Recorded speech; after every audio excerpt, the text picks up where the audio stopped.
Before the story begins, he always reminds viewers to drop their location and local time in the comments. It's a little ritual, a way to turn strangers into neighbors across the internet. Then he dives straight into it. Mark Rivera thinks he's buying peace when he closes on a quiet mountain house. Instead, he finds chaos frying bacon in his kitchen. He steps through the front door box of dishes in his hands, only to freeze at the sound of sizzling grease. A barefoot woman in a floral robe storms out, dripping sarcasm and egg yolk. "What are you doing in my house?" she demands, like she's the sheriff of scrambled eggs. Mark introduces himself as the new owner, deed and title neatly waiting in his truck, but she laughs in his face.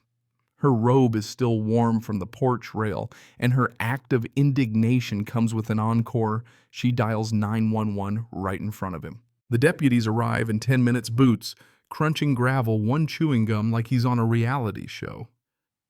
Mark presents the perfectly tabbed folder he's carried from the bank. The squatter, whose name he later learns is Tracy, waves a crumpled piece of notebook paper and calls it a lease. Historians still argue whether that spiral edge was more comedy prop or evidence exhibit. Either way, the deputies shrug and declare it a civil matter. Translation: no one's leaving today. Mark retreats stunned to a cheap motel where the curtains match the smell of mildew. He calls Clyde a retired cop turned investigator with a nose for trouble. Within hours, Clyde digs up Tracy's mugshot history, trespassing, restraining orders, possession, and a fresh connection. She's the cousin of Karen Hudson Summit Trails HOA president, a woman who apparently thinks HOA jurisdiction means whatever Karen wants. The real kicker comes from doorbell cam footage, Karen herself unlocking Mark's home weeks earlier, personally ushering Tracy inside like she was handing out hotel suites. By now, Mark knows this isn't just trespass, it's a staged occupation. His lawyer, Sandra Blake, takes one look at the footage and says, "We're going to war." And she means it. As Clyde jokes over diner coffee, this isn't a home invasion, it's a soap opera with legal paperwork. But for Mark, it's more than spectacle. It's his chance at starting over, already being shredded by someone else's delusions. Sandra wastes no time. She drafts a cease and desist letter sharper than a winter gust, demanding Tracy vacate immediately and Karen acknowledge her overreach. But the reply Mark receives is pure HOA theater shiny letterhead from a suburban law firm accusing him of hostility, claiming Tracy's residency is community supported, and even pasting a screenshot of his mid-eye roll caught on a deputy's body cam. According to them, he's practically a villain twirling his mustache in the mountain wind. The absurdity doesn't stop. Clyde digs deeper and finds emails leaked by a sympathetic board member, Karen, openly plotting to turn Mark's house into a safe haven for family reintegration. Her words, not his. It's bureaucratic poetry wrapped in fraud. And to prove just how far she'll go, Karen submits a bogus property reclassification to the county, calling his home a transitional group facility. That single stroke of a pen triggers a tax hike and even an IRS notice. Mark doesn't know whether to laugh or scream. Historians still argue whether HOA power trips rank just above or below medieval feudalism. But in this case, the resemblance is uncanny. Meanwhile, Tracy escalates. When Mark returns to his porch to confront her with evidence, she hurls a ceramic coffee mug at his head. Luckily, he ducks, and luckily, too, his new security cameras catch the entire flying latte attack in crisp HD. The deputies watch the replay in stunned silence. "She just committed assault," the younger mutters. Still no handcuffs, just a stern, written warning. Tracy pretends tears, claiming she's the victim, while Mark quietly thanks modern surveillance for existing. But Karen and the HOA shift the battlefield. Glossy flyers hit mailboxes with slogans like "Protect Our Community" and a stock photo of a crying woman suspiciously resembling Tracy. They accuse Mark of harassment, intimidation, even stalking. Neighbors glare at him in the diner. Contractors pull out of renovation jobs after Karen whispers that Mark forges permits. In one private HOA Facebook post, she claims he bribed the judge with a donation. It's laughable, but reputations don't laugh, they fracture.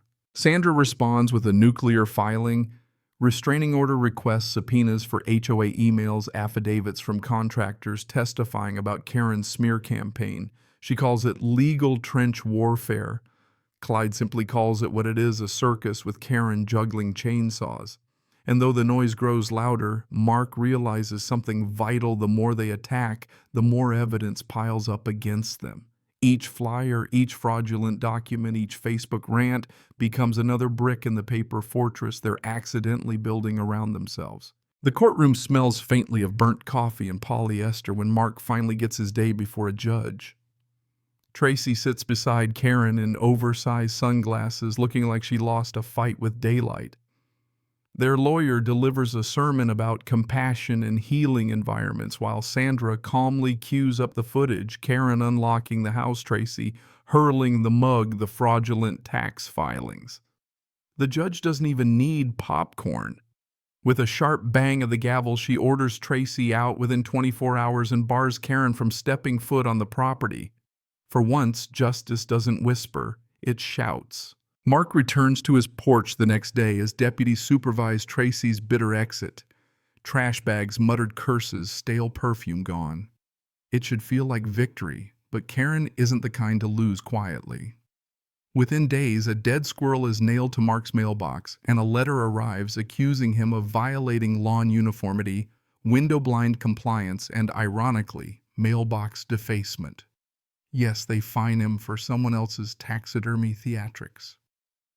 Historians still argue whether HOAs were designed to protect property values or simply audition for absurdist theater. Contractors flee, neighbors whisper, and the HOA hosts an emergency meeting painting Mark as a menace. He doesn't barge in, doesn't shout. He simply stands outside the clubhouse door until Karen spots him mid-speech about community harmony. That silent presence rattles her more than any gavel. The next week, Sandra files another motion, defamation, interference with business, abuse of authority.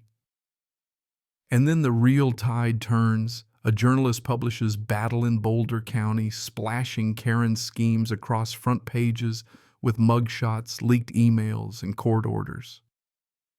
Neighbors pivot faster than weather vanes. Some bring him pie. Others avoid his gaze. But the myth of Karen's invincibility finally collapses. The collapse isn't just social, it's legal. The county confirms Karen submitted fraudulent reclassification forms, triggering state-level investigation. At the next board meeting, residents shout her down, and in one unanimous vote, she's stripped of her presidency. 2 weeks later, Mark receives a formal apology and a refund check for every bogus fine. Karen is fined, barred from serving on any HOA, and forced into ethics training, a punishment that sounds like a semester in humility. Tracy disappears to another town, leaving her robe behind like a tattered flag of defeat. Mark finishes renovations with his own hands, every nail a small reclamation. He refuses Sandra's suggestion to sue further. Enough battles have been fought. What he wants now is quiet. He even joins the new board as legal advisor, not out of spite, but to prevent history from repeating. A brushed metal plaque now gleams beside his door. This property is not subject to HOA delusions. Underneath a softer line, welcome home, Mark. And so the storm passes, not in a blaze of glory, but in the steady rhythm of a man finally allowed to rest in his own house. The story slows here, softening like snow melting on pine needles. The frantic shuffle of deputies' boots, the shrill drama of HOA flyers, the courtroom tension, all of it drifts backward like echoes fading into the hills. What remains is the steady pulse of quiet, the sound Mark wanted when he first turned onto that gravel drive. A porch creak, a mug of coffee steaming, the Rockies standing still against the horizon. He doesn't think about Tracy's robe or Karen's flyers anymore. Those were temporary stains washed away by time and patience. What lingers instead is the resilience he discovered in himself. Each legal motion, each night in that motel, each moment he refused to shout back became a step toward reclaiming more than a deed. He reclaimed a sense of belonging, proof that peace isn't handed over, it's built, protected, defended, then quietly enjoyed. The neighborhood changes too. New board members greet him with nods instead of whispers. The welcome packet now reads more like a promise than a trap. Even the mailbox, once desecrated by theater, now holds nothing but bills, letters, and the occasional kind note from a neighbor testing the waters of friendship again. He sits on the porch some mornings, tracing the grain of the plaque that says, "Welcome home." The words stretch, soften, deepen. They remind him that storms always leave behind a different kind of clarity, and sometimes even scars can serve as boundaries that protect what matters most. So, as the light fades and the story closes, the pace eases into silence.